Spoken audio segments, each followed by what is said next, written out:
الحمد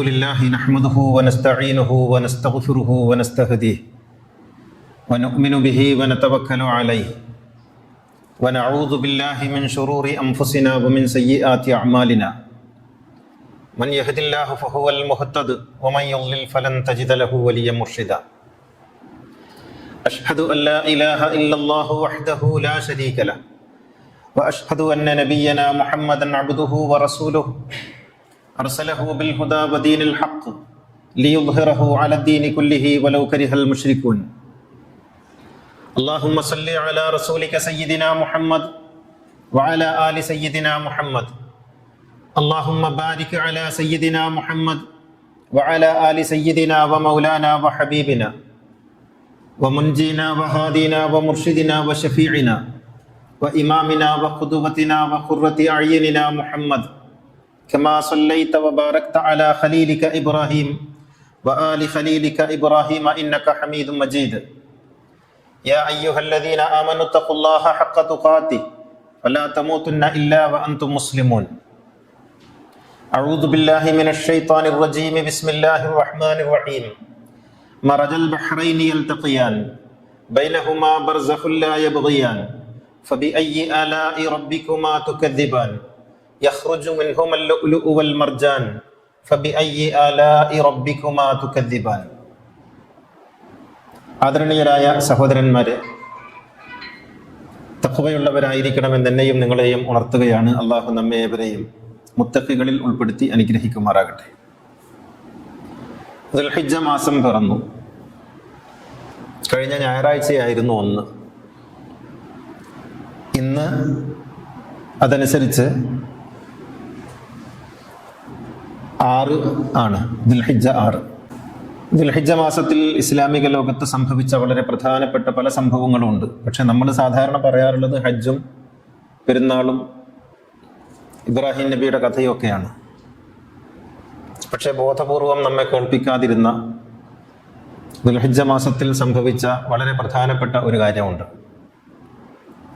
അത് എനിക്ക് തോന്നുന്നു ദുൽഹിജ്ജ മാസത്തിൽ അങ്ങനെ ഒരു സംഭവം നടന്നിട്ടുള്ളതും ബഹുഭൂരിഭാഗവും അറിഞ്ഞിട്ടില്ല എന്ന് മാത്രമല്ല, അങ്ങനെ അറിയാതിരിക്കാൻ ആരൊക്കെയോ ശ്രമിക്കുന്നത് പോലെയും എനിക്ക് തോന്നിയിട്ടുണ്ട്. അത് അലി ഇബ്നു അബി താലിബിൻ്റെയും ഫാത്തിമ ബീവിയുടെയും വിവാഹമാണ്. ദുൽഹിജ്ജ 1-നായിരുന്നു നിക്കാഹ്. ദുൽഹിജ്ജ 24-നായിരുന്നു റിസപ്ഷൻ, അഥവാ അവരൊന്നിച്ച് താമസിക്കാൻ തുടങ്ങിയത്. എന്തുകൊണ്ടാണെന്ന് അറിയില്ല, ഇസ്ലാമിക ചരിത്രം പഠിപ്പിക്കുന്നിടത്തൊരിടത്തും ഫാത്തിമ ബീവി അങ്ങനെ കടന്നു വരാറില്ല. ഫാത്തിമ ബീവിയുടെ ജീവിതം മൂടിവെക്കാനോ അല്ലെങ്കിൽ തമസ്കരിക്കാനോ ആരൊക്കെയോ ശ്രമിച്ചിട്ടുണ്ട് കാലങ്ങൾ ഇത്രയും. അതുകൊണ്ടാണ് ഫാത്തിമ ബീവിയുടെ വിവാഹം നമ്മൾ അറിയാതെ പോയത്. മറ്റു പലതും നമ്മൾ ആഘോഷിക്കുന്നുണ്ട്. പക്ഷേ പ്രവാചകന്റെ ഏക മകളായിട്ടുള്ള, നബി അത്രത്തോളം ഇഷ്ടപ്പെട്ടതായി രേഖപ്പെടുത്തപ്പെട്ടിട്ടുള്ള, പ്രവാചകന്റെ പരമ്പരയെ ഈ ലോകത്ത് കാത്തുവെക്കാൻ അള്ളാഹു നിശ്ചയിച്ചിട്ടുള്ള ഫാത്തിമ ബീവിയുടെ ജീവിതത്തെ എന്തുകൊണ്ടായിരിക്കാം ഈ കൊട്ടാര പണ്ഡിതന്മാർ തമസ്കരിച്ചത് എന്ന് നാം ആലോചിക്കേണ്ടതായിട്ടുണ്ട്. ഒരുപക്ഷെ പ്രവാചക ജീവിതത്തിൽ ഏറ്റവും സുപ്രധാനമായി നടന്നിട്ടുള്ള ഒരാഘോഷമാണ് തൻ്റെ മകളുടെ വിവാഹം. ഒറ്റ മകളെ ഉണ്ടായിരുന്നുള്ളൂ. റസൂലിൻ്റെ ആൺമക്കളൊക്കെ മരണപ്പെട്ടു പോയിട്ടുണ്ട്. അബ്ദുള്ള, ഖാസിം, ഇബ്രാഹിം എന്നീ 3 ആൺകുട്ടികളാണ് ഉണ്ടായിരുന്നത്.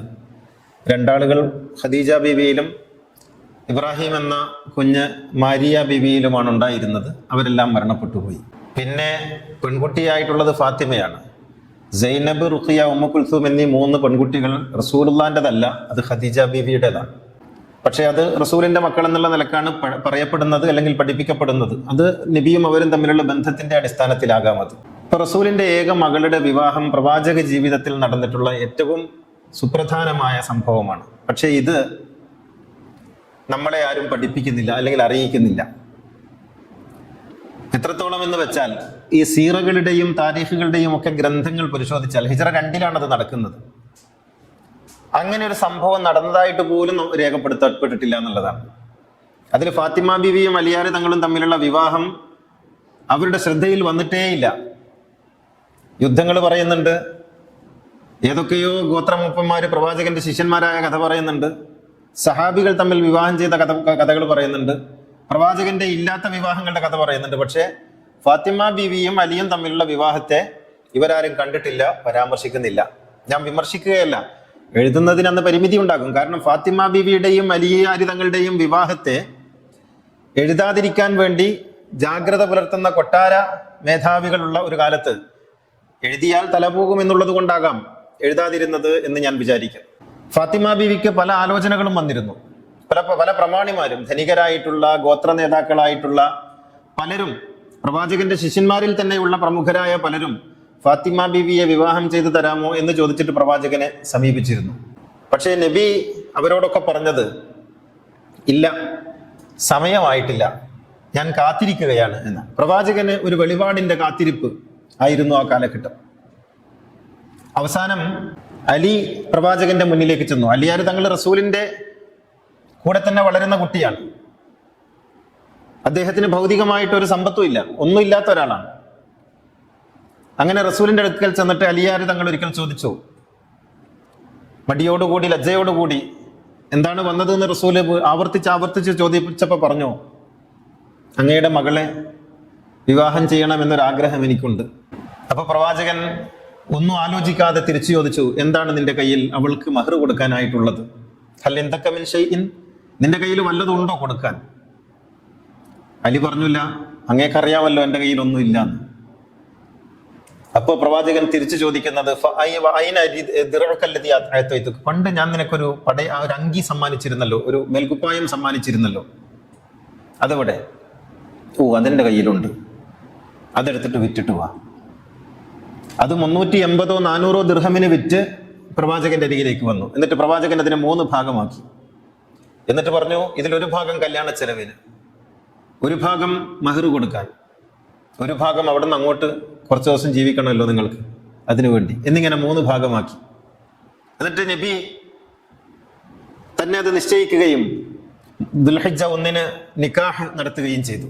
എന്നിട്ട് റസൂല് പറയുന്നുണ്ട്, മാ സവ്വജതു ഫാത്തിമ ഇല്ലാ ബഅദ അൻ അമറനി അല്ലാഹു ബിതസ്വീജിഹ. അള്ളാഹുവിന്റെ കൽപ്പനയ്ക്ക് വേണ്ടിയായിരുന്നു ഞാൻ കാത്തിരുന്നത് ഫാത്തിമയെ വിവാഹം ചെയ്യാതെ. അള്ളാഹുവിന്റെ കൽപ്പന പ്രകാരമാണ് ഞാൻ നിനക്ക് വിവാഹം ചെയ്തു തരുന്നത്. അഖദൻ നബിയ്യു ബിയദി ഫാത്തിമ, ഫാത്തിമയുടെ കൈ പ്രവാചകൻ പിടിച്ചു. വവളഅഹാ ഫീ യദി അലിയൻ, എന്നിട്ട് അലിയുടെ കയ്യിലേക്ക് ഏൽപ്പിച്ചു കൊടുത്തു. എന്നിട്ട് പ്രവാചകൻ പ്രാർത്ഥിച്ചു, അള്ളാഹു നിങ്ങളെ അനുഗ്രഹിക്കട്ടെ.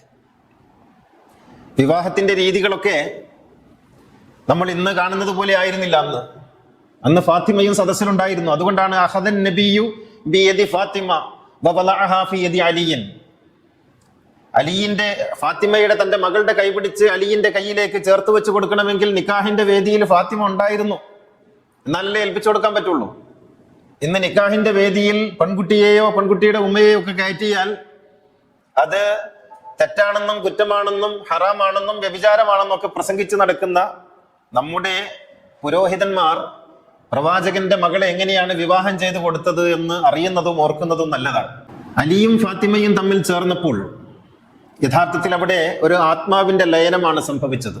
വിശുദ്ധ ഖുർആനിൽ ഒരു പരാമർശമുണ്ട്, സൂറത്തുർ റഹ്മാനിൽ, മറജൽ ബഹ്റൈനി യൽതഖിയാൻ, 2 സമുദ്രങ്ങൾ തമ്മിൽ ഒന്നായി തീർന്നു. മറജൽ ബഹ്റൈനി യൽതഖിയാൻ ബൈനഹുമാ ബർസഖുൻ ലാ യബ്ഗിയാൻ. ആ 2 സമുദ്രങ്ങൾക്കിടയിൽ ഒരു മറയുണ്ട്. ആ 2 സമുദ്രങ്ങൾ ഒരുമിച്ച് കൂടുമ്പോൾ യഖ്റുജു മിൻഹുമൽ ലുഅ്ലുഉ വൽ മർജാൻ, മുത്തുകളും പവിഴങ്ങളും എല്ലാം അതിൽ നിന്ന് പുറത്തു വരും. ഈ ആയത്തിനെ വിശദീകരിച്ചുകൊണ്ട് ഇബ്നു അബ്ബാസ് പറയുന്നുണ്ട്, ഇവിടെ 2 സമുദ്രങ്ങൾ എന്നത് അലിയും ഫാത്തിമയുമാണ് എന്ന്. മർജൽ ബഹ്റൈനി യൽതഖിയാൻ, 2 സമുദ്രങ്ങൾ തമ്മിൽ കണ്ടുമുട്ടുന്നു, അവർക്കിടയിൽ ഒരു മറയായിട്ടുള്ളത് പ്രവാചകനാണ്. ബൈനഹുമാ ബർസഖുൻ, അവിടെ പ്രവാചകനാണ് അവർക്കിടയിൽ ഉള്ളത്, അവരെ തമ്മിൽ ഒന്നിപ്പിക്കുന്ന, അവരെ തമ്മിൽ ലയിപ്പിക്കുന്ന ഒരു പശ്ചിമയായി പ്രവാചകനുണ്ട്. യഖ്റുജു മിൻഹുമൽ ലുഅ്ലുഉ വൽ മർജാൻ, ഹസനും ഹുസൈനും സൈനബും ഉമ്മു കുൽസൂമും ഉൾപ്പെടെയുള്ള പവിഴങ്ങളും മുത്തുകളും അവരിലൂടെ പുറത്തു വരും. ഇത് വിശുദ്ധ ഖുർആനിന്റെ ഒരു പ്രവചന സ്വഭാവത്തിലുള്ള വചനമാണ്. ഇതിനെ 2 കടലുകൾ തമ്മിലുള്ള ചേർച്ചയായിട്ട് ഭൗതിക ശാസ്ത്രമൊക്കെ പറഞ്ഞ് വിശദീകരിക്കാൻ നമ്മൾ ശ്രമിക്കുന്നെങ്കിലും പ്രവാചകനിൽ നിന്ന് ആധികാരികമായി ഖുർആൻ വ്യാഖ്യാതാവ് എന്ന സർട്ടിഫിക്കറ്റ് നേടിയ ഇമാം ഇബ്നു അബ്ബാസ് പറയുന്നത് ഇത് അലീനെയും ഫാത്തിമയെയും കുറിച്ചുള്ള വചനമാണെന്നാണ്. ഖാല ഇബ്നു അബ്ബാസ് അൽ ബഹ്റാനി ഹുമാ അലിയുൻ വ ഫാത്തിമ. ഇബ്നു അബ്ബാസ് പറയുന്നു, ഇവിടെ രണ്ട് സമുദ്രം എന്ന് പറഞ്ഞത് അലിയും ഫാത്തിമയുമാണ്.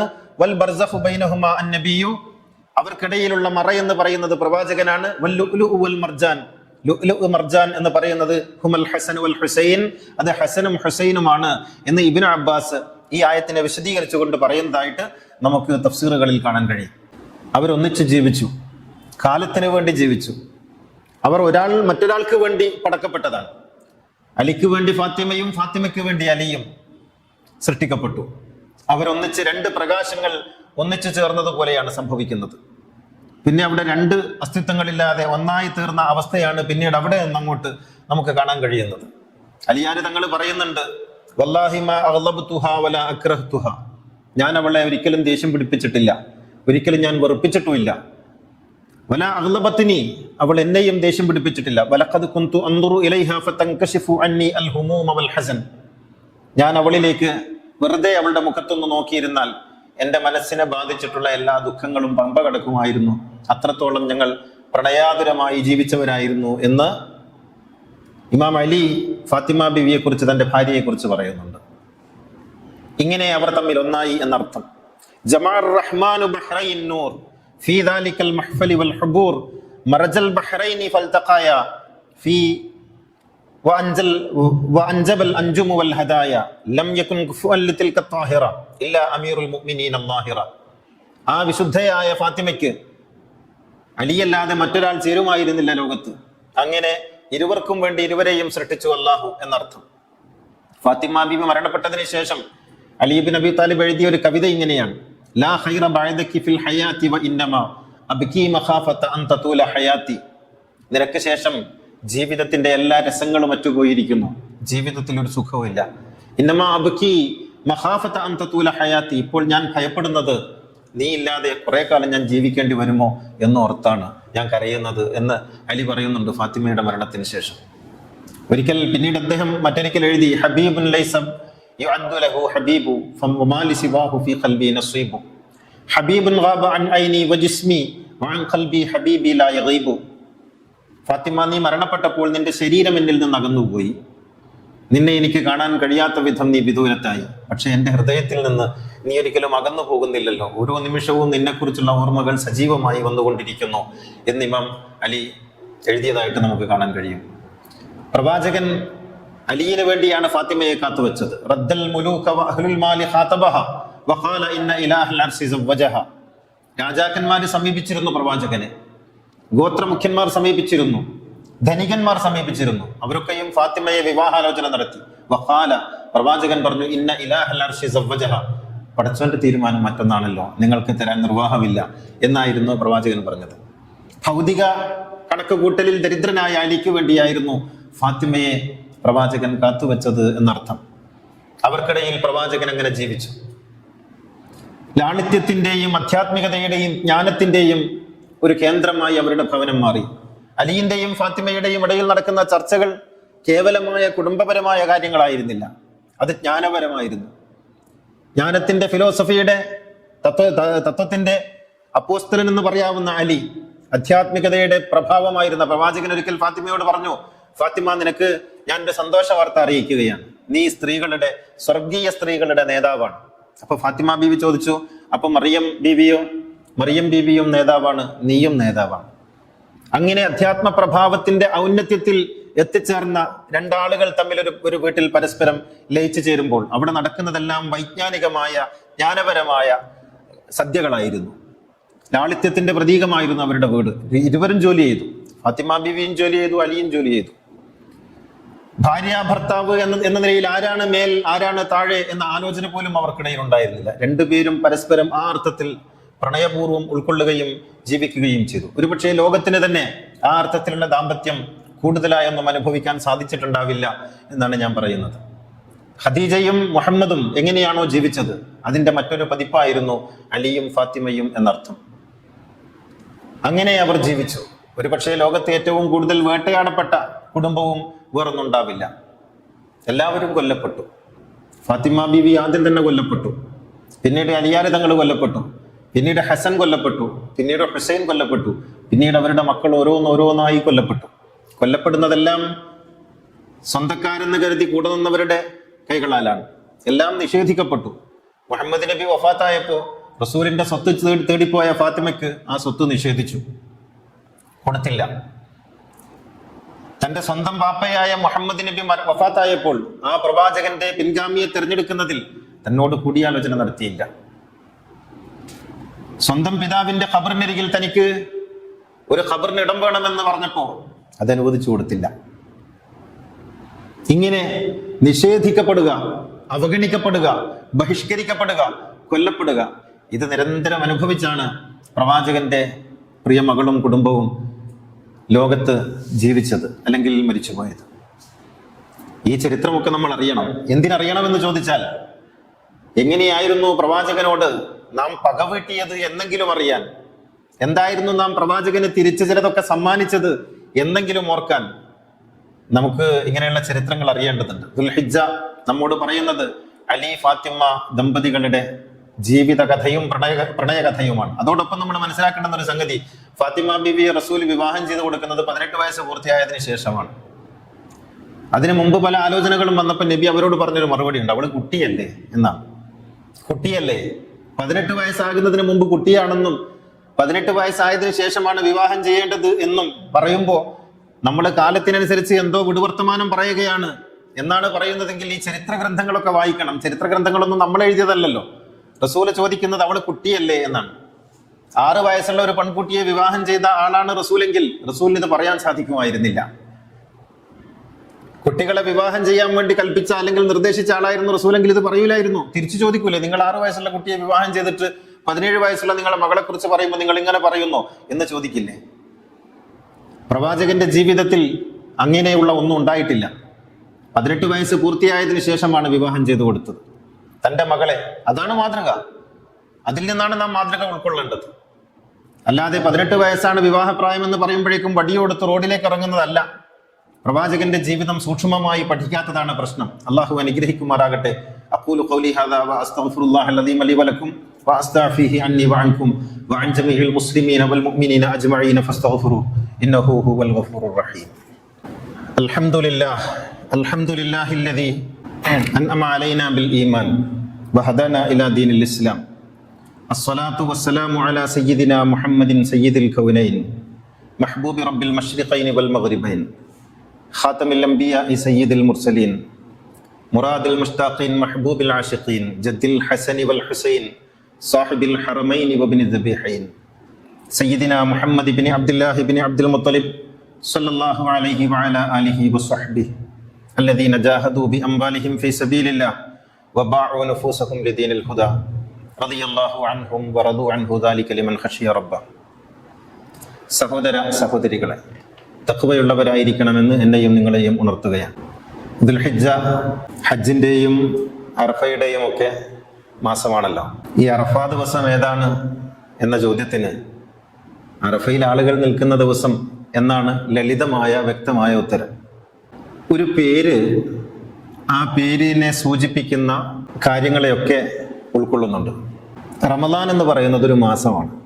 എന്നാണോ ചന്ദ്രൻ ആകാശത്ത് പിറന്ന് ചന്ദ്രൻ ഇല്ലാതാകുന്നത്, ആ ഒരു യൂണിറ്റാണ് ഒരു മാസം. അതൊരു കാലത്തെയാണ് സൂചിപ്പിക്കുന്നത്. അറഫ എന്ന് പറയുന്നത് ഒരു സംഭവത്തെയാണ് സൂചിപ്പിക്കുന്നത്. അറഫ ദിവസം ആളുകൾ ആ അറഫ മൈതാനിയിൽ ഹജ്ജിന് വേണ്ടി ചേർന്ന് നിൽക്കുന്ന സംഭവത്തെയാണ് സൂചിപ്പിക്കുന്നത്. എന്ന് വെച്ചാൽ ഒരു ഇൻസിഡന്റിനെ സൂചിപ്പിക്കുന്നു. ആ ഇൻസിഡന്റ് സംഭവിക്കുമ്പോഴാണ് അറഫ ദിവസമാകുന്നത്. അത് മക്കയിൽ ഈ പ്രാവശ്യം 26-ാം തീയതിയാണ്. അന്നാണ് അറഫ ദിവസം. അന്നാണ് ആളുകൾ നോമ്പെടുക്കേണ്ടത്. അന്ന് പെരുന്നാൾ ആഘോഷിക്കുന്നത് തെറ്റാണ്. പിറ്റേന്നാണ് പെരുന്നാൾ. അറഫ ദിവസത്തിന്റെ പിറ്റേന്നാണ് പെരുന്നാൾ. അത് നമ്മൾ കണ്ണുകൊണ്ട് കാണുകയാണ്. അറഫയിൽ ആളുകൾ നിൽക്കുന്നതും ആളുകൾ അവിടേക്ക് പോകുന്നതും പിന്നെ അറഫയിൽ നിന്ന് തിരിച്ചു വരുന്നതും ഒക്കെ നമ്മൾ കണ്ടുകൊണ്ടിരിക്കുകയാണ് ഇപ്പൊ ലൈവായിട്ട്. അപ്പൊ അതുകൊണ്ട് നമ്മുടെ കാലിമാര് കണ്ടില്ല എന്നതിന്റെ പേരിലോ അല്ലെങ്കിൽ നമ്മുടെ കണക്കുകൂട്ടലുകളിൽ ഇങ്ങനെയാണ് എന്നതിന്റെ പേരിലോ അതിന് മുൻപോ പിമ്പോ ആഘോഷിക്കുന്നത് ശരിയായ രീതിയല്ല. അതുകൊണ്ട് നമ്മൾ ഈ പ്രാവശ്യം ഈ അകംബറുൽ ഭവനിൽ വെച്ച് അറഫാ ദിവസം അവിടെ മക്കയിൽ അറഫയിൽ ഹാജിമാര് അറഫയിൽ സമ്മേളിച്ചതിന്റെ പിറ്റേ ദിവസം 27-ാം തീയതി ബുധനാഴ്ച പെരുന്നാൾ ആഘോഷിക്കാൻ തീരുമാനിച്ചിരിക്കുന്നു. ഇവിടെ 27-ാം തീയതി ബുധനാഴ്ചയാണ് പെരുന്നാൾ നിസ്കാരം 8:30. മറ്റുള്ള എല്ലാ വാദങ്ങളും കലണ്ടറിന്റെ കാര്യമാണെങ്കിലും ഒക്കെ ശരിയാണ്. പക്ഷേ നമ്മൾ യാഥാർത്ഥ്യങ്ങളെ വിസ്മരിക്കരുത്. അറഫ ദിവസം എന്ന് പറയുന്നത് അറഫയിൽ ആളുകൾ നിൽക്കുന്ന ദിവസമാണ് എന്നതിനാൽ 26-ാം തീയതി നോമ്പെടുക്കുകയും നോമ്പെടുക്കുന്നവർക്ക് നോമ്പെടുക്കാം, 27-ാം തീയതി പെരുന്നാൾ ആഘോഷിക്കുകയും ചെയ്യുക എന്നുള്ളതാണ് ശരി. അതിന്റെ അടിസ്ഥാനത്തിൽ ഇവിടെ 27-ാം തീയതി നിസ്കാരം നിശ്ചയിച്ചിരിക്കുന്നു. ആ ദിവസം കഴിയുന്ന ആളുകൾ, ലോകത്തുള്ള എല്ലാ വിശ്വാസികളും പെരുന്നാൾ ആഘോഷിക്കുന്ന ദിവസം നമുക്ക് പെരുന്നാൾ ആഘോഷിക്കാം എന്നാണ് വെച്ചിട്ടുള്ളത്. അള്ളാഹു അനുഗ്രഹിക്കുമാറാകട്ടെ. അതുപോലെ ഉദ്ഹിയ്യത്ത്, നമ്മൾ രക്തമില്ലാത്ത, അറിവില്ലാത്ത ഒരു ഉദ്ഹിയ്യത്ത് സമ്പ്രദായത്തെക്കുറിച്ച് കഴിഞ്ഞ 2 ആഴ്ചകളിലായി ഞാൻ പറയുന്നുണ്ട്. നല്ല പ്രതികരണമാണ് ആളുകളിൽ നിന്നുണ്ടാകുന്നത്. 5000 രൂപയാണ് ഒരാൾക്ക് നിശ്ചയിച്ചിട്ടുള്ളത്. അതിൽ പങ്കെടുക്കുന്ന ആളുകൾക്ക് ഈ വരുന്ന 2-3 ദിവസം കൂടി സമയമുണ്ട്. ആ അക്കൗണ്ട് നമ്പറുകളൊക്കെ നമ്മൾ സോഷ്യൽ മീഡിയയിലൂടെ കൊടുത്തിട്ടുണ്ട്. ആ അക്കൗണ്ടിലേക്ക് അയച്ച് അതുമായി സഹകരിക്കാം. ആളുകൾക്ക് വളരെ അനിവാര്യമായ തരത്തിലുള്ള സേവനങ്ങളാണ് ഈ ഉദ്ഹിയ്യത്തിലൂടെ, സമർപ്പണ ബലിയിലൂടെ നമ്മൾ നടത്തുന്നത്. അല്ലാഹുമ്മ ഗ്ഫിർ ലിൽ മുഅ്മിനീന വൽ മുഅ്മിനാത്ത് വൽ മുസ്ലിമീന വൽ മുസ്ലിമാത്ത് അൽ അഹ്യാഇ മിൻഹും വൽ അംവാത്ത് ഇന്നക മുജീബുദ് ദഅവാതി വഖാദിൽ ഹജാത്ത് റബ്ബനാ ആതിനാ ഫിദ് ദുനിയാ ഹസനതൻ വഫിൽ ആഖിറതി ഹസനതൻ വഖിനാ അദാബന്നാർ ربنا اغفر لنا ولإخواننا الذين سبقونا بالإيمان ولا تجعل في قلوبنا غلا للذين آمنوا ربنا إنك رؤوف رحيم وآخر الدعاء الحمد لله.